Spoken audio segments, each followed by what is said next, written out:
Bienvenido a Be Curious, el podcast donde te contamos noticias increíbles, curiosidades, descubrimientos científicos y mucho más.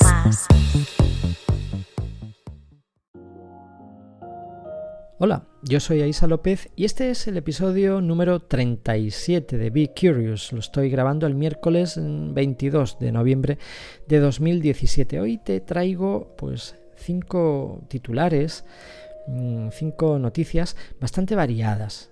En primer lugar, me voy a dedicar a desmontar algunos mitos en torno a la domótica, para aquellas personas que estén un poquito desconectadas del tema.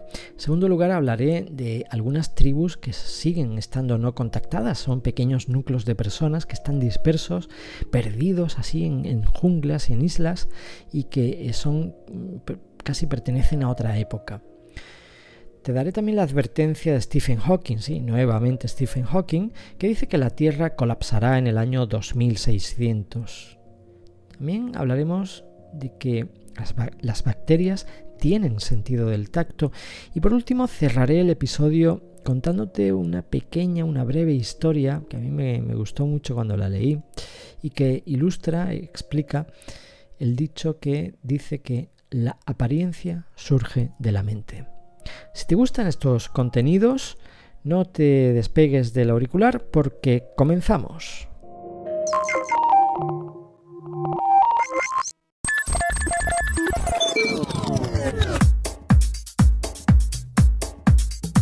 La llegada y democratización de la tecnología también ha entrado en los hogares. Cada vez es más sencillo y accesible poder interactuar con nuestra casa, no solo en favor de la seguridad, sino también de la comodidad. La generalización del uso del smartphone lo ha convertido en la mejor herramienta y el mejor aliado para tener un control casi completo de nuestra casa o de nuestra oficina. Desde él podemos, por ejemplo, configurar la caldera para que se encienda y ponga en marcha la calefacción a una hora determinada y así al llegar disfrutar de una temperatura cálida y agradable. Otra de las últimas tendencias que hacen más inteligente nuestro hogar viene de la mano de los altavoces y asistentes de voz. Estar cocinando y preguntar por el estado del tráfico o el tiempo que va a hacer en un determinado lugar son solo algunas de las capacidades que ofrece la tecnología. Alexa, el asistente de voz de Amazon para su altavoz Echo, o Siri, el asistente de Apple, ¿no? en el HomePod, son solo algunos ejemplos. Que por cierto, el HomePod se va a volver a retrasar y hasta principios de 2018 no va a estar disponible. Por principios de 2018 entendemos enero, febrero e incluso el 31 de marzo. Así que habrá que seguir esperando. Volviendo al tema, no toda la tecnología que va enfocada, de domótica, no toda la tecnología va enfocada a la comodidad y el disfrute de un hogar inteligente. También hay mucho espacio para la seguridad. Una de las mayores preocupaciones que existe cuando cerramos la puerta de nuestra casa y nos vamos de vacaciones o incluso al trabajo, simplemente a echar el día en la jornada de trabajo, es el temor, el peligro de que haya alguna rotura en las tuberías de agua o que se produzca algún incendio. La tecnología también se ha aplicado al hogar de la mano de soluciones de domótica que avisan y actúan en caso de producirse una situación de riesgo dentro de los domicilios. Y es que cada año las compañías de seguros reciben miles y miles de llamadas con relación a roturas o fugas de tuberías o pequeños incendios en la cocina o en un cable que pega un chispazo y prende fuego al sofá o lo que sea. Y termina provocando un susto o a veces incluso una desgracia grande.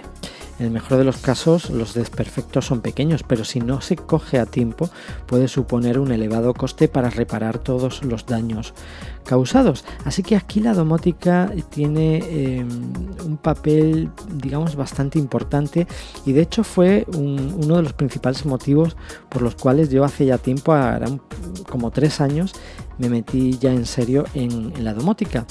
Adquirí una centralita de la marca MyFox y lo primero que hice, la adquirí con un objetivo prioritario que era la seguridad, blindar, digamos, puertas y ventanas para evitar el robo. Pero luego la centralita permitía ir añadiendo todo un ecosistema de dispositivos de seguridad del hogar. Y otro de los dispositivos que agregué inmediatamente, me pareció bastante interesante, era el detector de fugas de agua. Y de hecho, este detector me libró de un buen susto, un buen problema que pude haber tenido porque me fui de vacaciones y se rompió una cañería de bajante, y gracias a este detector, que era un aparatito muy pequeñito, como una pastillita blanca que puse en el suelo del piso, en el suelo detrás del frigorífico, detectó que hubo una fuga y a la más mínima cantidad de agua, 1,2 milímetros de agua que empezó a cubrir el suelo, pues saltó inmediatamente la alarma y pude detectarlo, pillarlo a tiempo y cortar el agua y dar una solución al tema.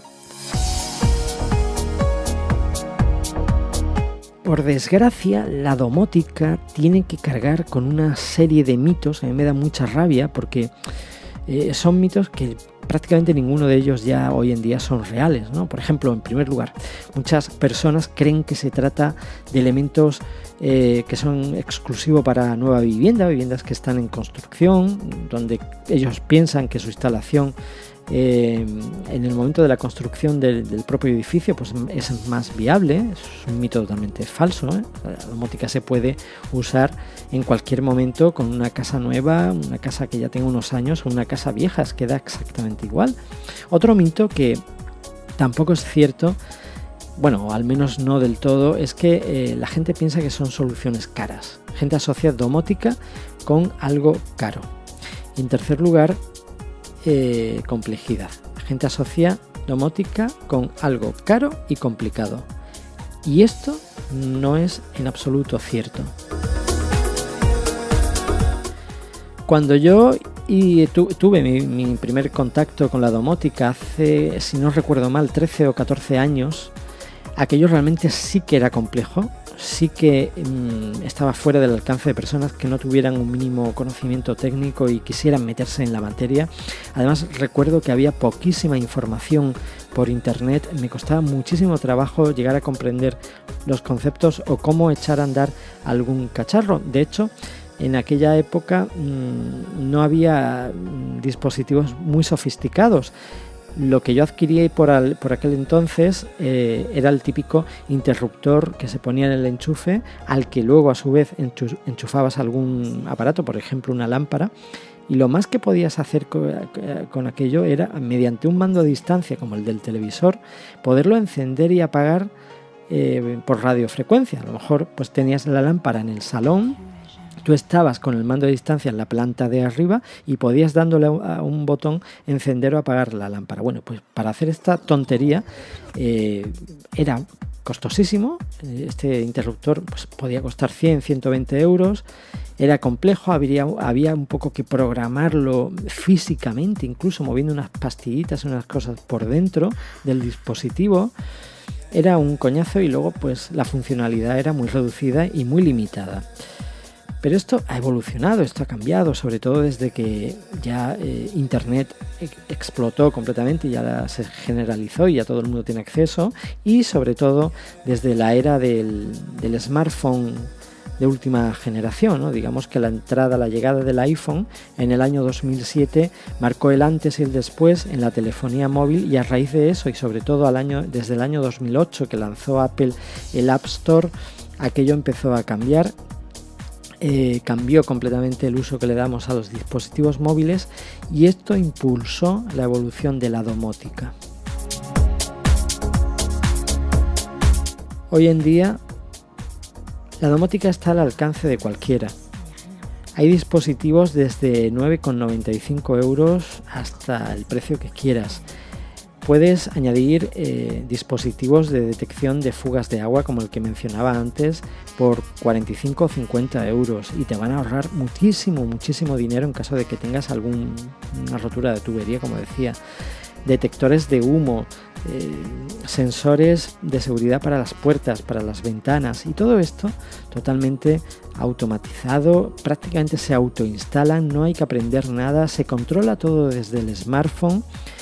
es genial poder estar en cualquier parte del mundo y que desde el bolsillo de tu pantalón, desde la palma de tu mano, puedas estar viendo las cámaras de seguridad de tu casa abrir y cerrar pues una cerradura, o activar algún sensor concreto, encender una bombilla, darle la tonalidad de temperatura, de color que desees.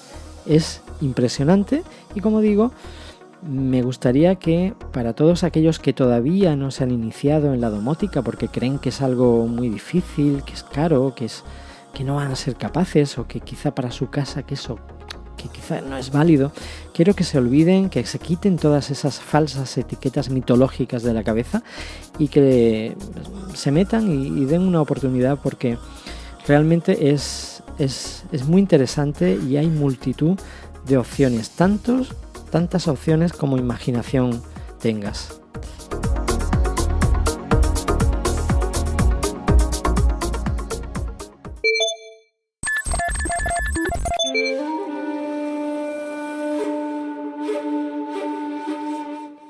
Se conoce que existen en el mundo tribus no contactadas que desconocen por completo las armas nucleares, Internet, la extinción de los dinosaurios, el planeta Marte, Coca-Cola o los Beatles. Su mundo es su entorno inmediato y eso es todo para ellos. Es probable que aún haya muchas por descubrir, pero por ahora vamos a repasar algunas de las que conocemos.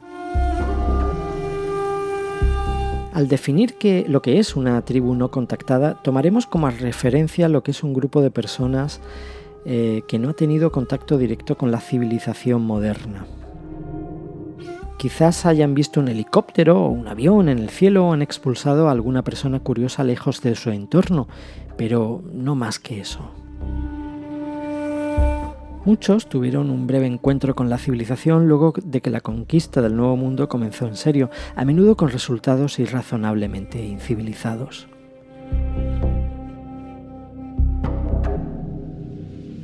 A cientos de kilómetros al este de la India se encuentra el archipiélago de la isla de Andamán.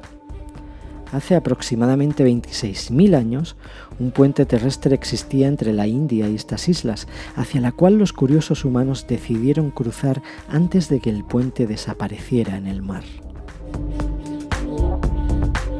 A partir del siglo XVIII comenzaron los contactos con el mundo exterior de las tribus que allí sobrevivieron y debido a ello fueron abatidos por la enfermedad, la violencia o la invasión, con lo cual los pueblos andamanenses casi desaparecieron y al menos una de ellas, los Yangli, se extinguió por completo.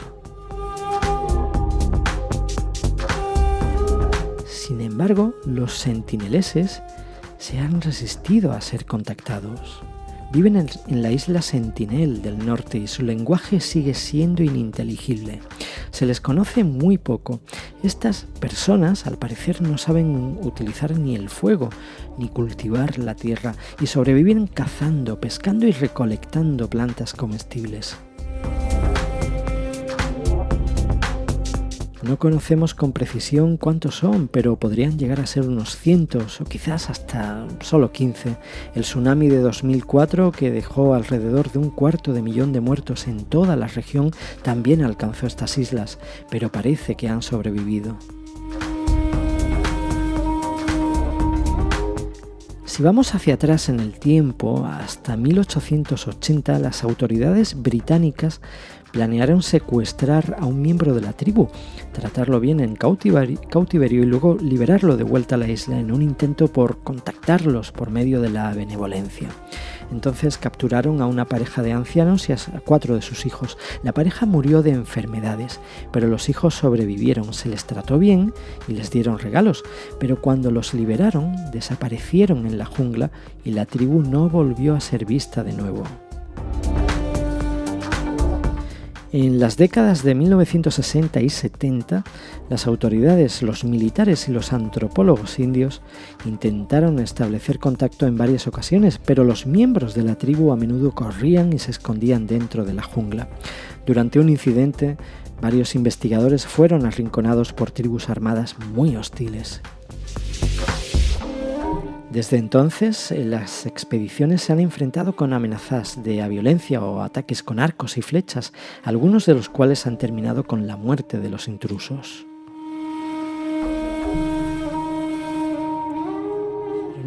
No solamente en el mar de Andaman, también en la Amazonia brasileña, particularmente en las profundidades del estado occidental de Acre, viven hasta 100 tribus no contactadas. Desde 1987, la política oficial del gobierno es no hacer contacto con las tribus a menos que su supervivencia esté en peligro inminente. Se sabe muy poco sobre estos grupos aislados, pero todos son tribus distintas con culturas diferentes. Tienden a evitar el contacto con cualquier persona que intente acercarse a ellos, principalmente debido a que encuentros previos demostraron ser totalmente desastrosos. Evitan el contacto ocultándose dentro de los bosques o alejándose de los curiosos con lanzas y flechas. Algunos de ellos son cazadores-recolectores nómadas, como los Awa. En algún momento estuvieron amenazados por la tala ilegal, pero recientemente el gobierno brasileiro envió tropas para desalojar sus tierras. Y no queda aquí el caso. Por ejemplo, los Kawahiba son otro ejemplo.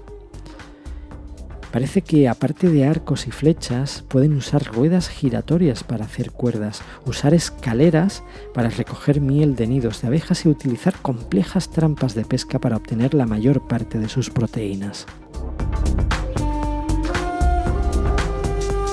La tierra que ocupan ha recibido protección oficial. En el caso de otras tribus parecen estar más asentados. Imágenes aéreas muestran múltiples grupos que viven en casas comunales y tienen cultivos de siembra. Muchos han sido perseguidos a lo largo de los años y se sabe que en los estados de Rondônia, Mato Grosso y Maranhão existe una multitud de pequeñas tribus que no han sido contactadas aún. Existe también un caso totalmente insólito de un solo indígena que parece ser el último de su tribu. Vive en las profundidades de la selva tropical del territorio de Tanaru, en el estado de Rondônia. Este hombre siempre ataca a cualquiera que se le acerca. Su lenguaje es completamente intraducible y la cultura de su antigua tribu sigue siendo todo un misterio.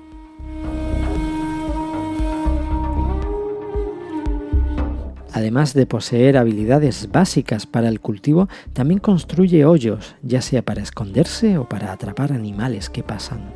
Todo lo que se sabe con certeza es que cuando él muera, su tribu no será más que un recuerdo.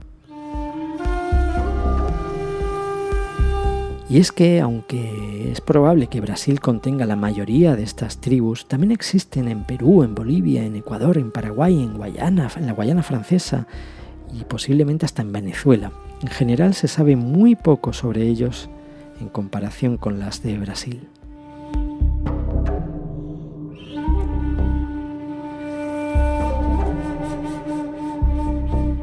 Si quieres saber más, ampliar información, tener más datos sobre todas estas tribus, te animo a que leas la noticia completa en nuestro blog de P300.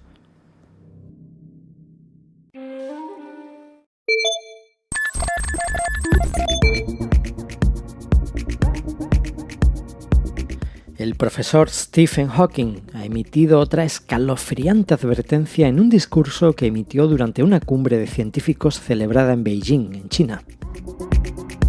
El profesor Hawking dijo que la Tierra se va a convertir en una inmensa bola de fuego hacia el año 2600, a medida que la superpoblación y las mayores demandas de energía nos lleven a una inminente catástrofe.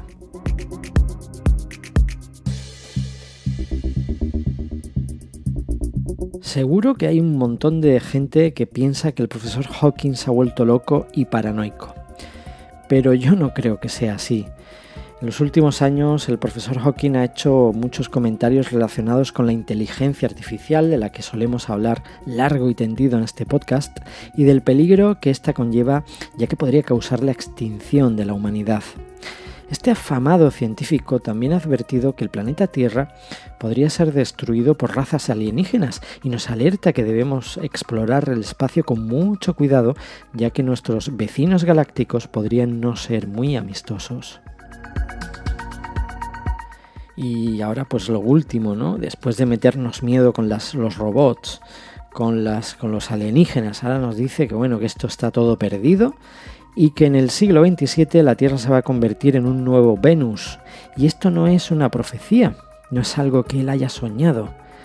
Es un científico muy reconocido que sabe muy bien lo que dice. Y a continuación te voy a comentar las causas o los motivos que él tiene para creer que nuestro planeta llegará al caos en el siglo XXVII. Según Hawking, el exorbitante tamaño de la población humana y sus demandas de energía nos llevarán a la gran catástrofe. Así también el profesor Hawking cree que la humanidad debe de iniciar su camino hacia las estrellas con nuestro vecino cósmico Alpha Centauri, siendo uno de los mejores candidatos para iniciar nuestra expansión hacia el universo. Y tal vez Hawking pues tenga razón. Después de todo lo que le estamos haciendo a nuestro pobre planeta, no hace falta ser muy científico para imaginar que esto no va a acabar bien.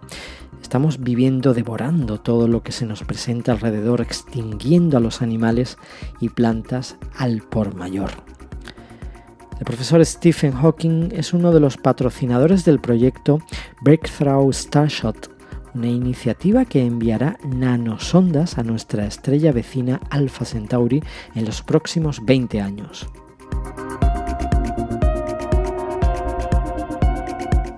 La idea de estas sondas es espectacular, ya que serían impulsadas por un haz de luz.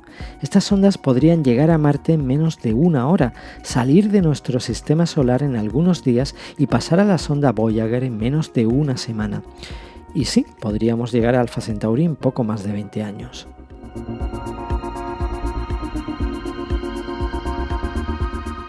Llegar a Alpha Centauri no es una tarea fácil, porque de hecho se encuentra a más de 4 años luz de distancia. Una nave espacial convencional tardaría más de 30.000 años en llegar allí. Pero este increíble proyecto que estoy comentando, Breakthrough Starshot, tiene como objetivo enviar estas naves espaciales en miniatura impulsadas por un haz de luz, pero viajando 1000 veces más rápido. Suena a ciencia ficción, pero no lo es. Es un proyecto real, científica y tecnológicamente viable y que está en desarrollo. Claro, tú te preguntarás, ¿para qué queremos llegar a Alpha Centauri? Bueno, los expertos dicen que hay muchas posibilidades de que existan planetas similares a la Tierra en las zonas habitables del sistema Alpha Centauri. No lo sabemos, no sabemos mucho más, pero ¿qué piensas? Me gustaría que dejaras comentarios sobre si crees que esto es así, que la catástrofe absoluta está por llegar en los próximos años, cientos de años, y si crees que deberíamos, por tanto, comenzar con los preparativos para abandonar la Tierra. Puedes dejar comentarios en nuestro blog p300.net o incluso en nuestra fanpage de Facebook.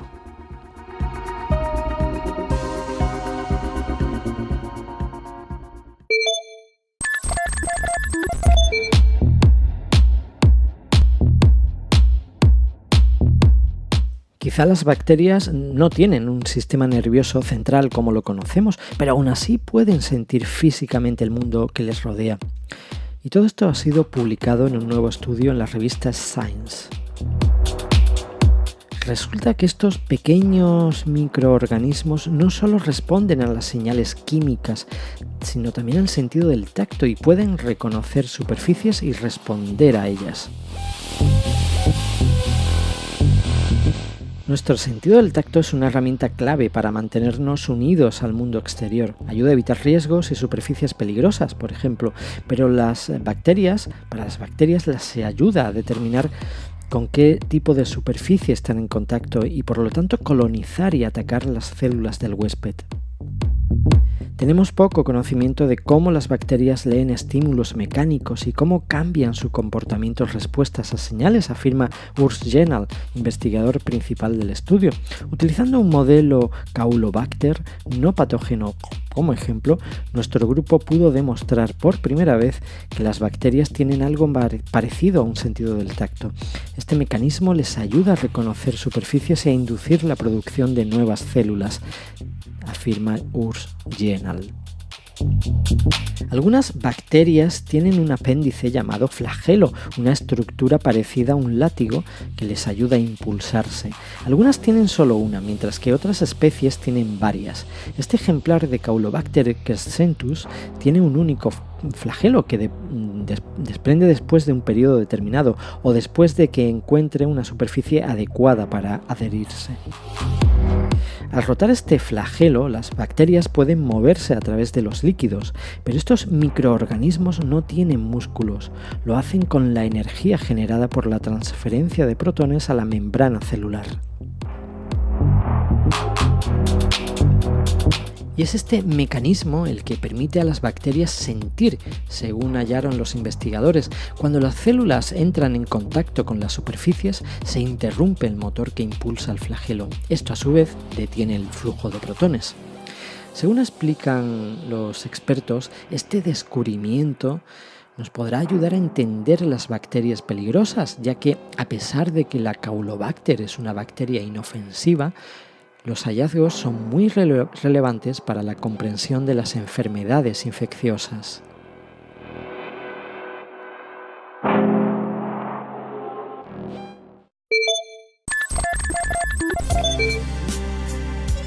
El contenido que te traigo a continuación no es una noticia, no es actualidad propiamente dicho, pero he querido incluirlo porque en los tiempos que corren, en que estamos tan ajetreados, vamos corriendo de un lado para otro, casi no tenemos tiempo para nada, para pensar para nada, es bueno a veces detenerse, hacer un KitKat y plantearse y meditar un poco. Por eso yo te quiero regalar unos minutos para contarte una historia, la historia que explica el dicho que lleva por título esta noticia: la apariencia surge de la mente.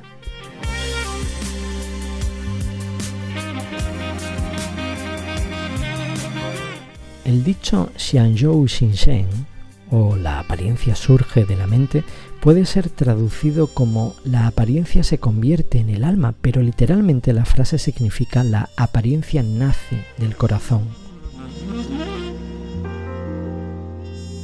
Se dice que la expresión fue utilizada por primera vez por Gui Huizi, un antiguo filósofo y educador chino durante el periodo de los reinos combatientes, sobre el año 220 a.C.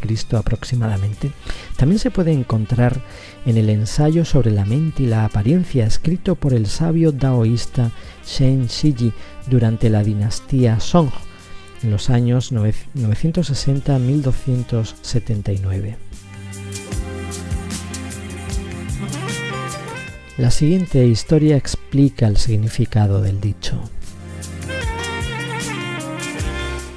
Un día, el joven Su Dompo, un gran genio de la dinastía Song, fue a meditar a un templo con el monje Fojin. Después de meditar, como se sintió muy cómodo y a gusto, le preguntó al monje cómo lo había visto mientras meditaba.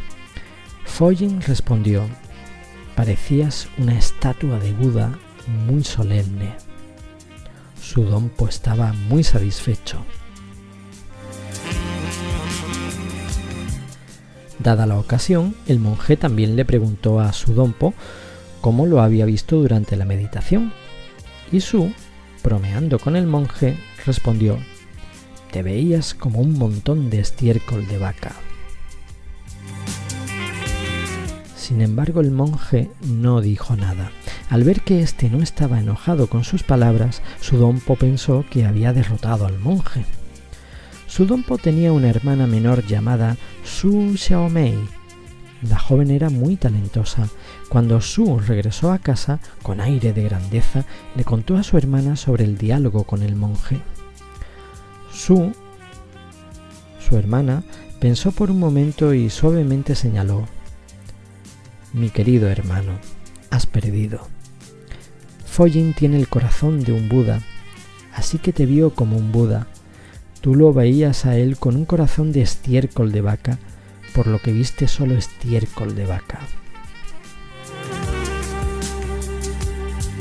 Después de escuchar las palabras de su hermana se sintió confuso, pero se dio cuenta de que el monje se había cultivado bastante bien porque siempre era capaz de mantener la bondad en su corazón, incluso cuando fue tratado injustamente.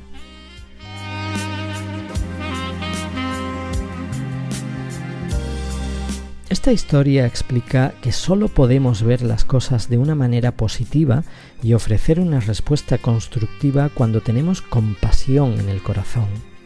El dicho "la apariencia surge de la mente" se utiliza como una advertencia y también para describir cómo las apariencias pueden ser alteradas por el cambio de nuestra mente.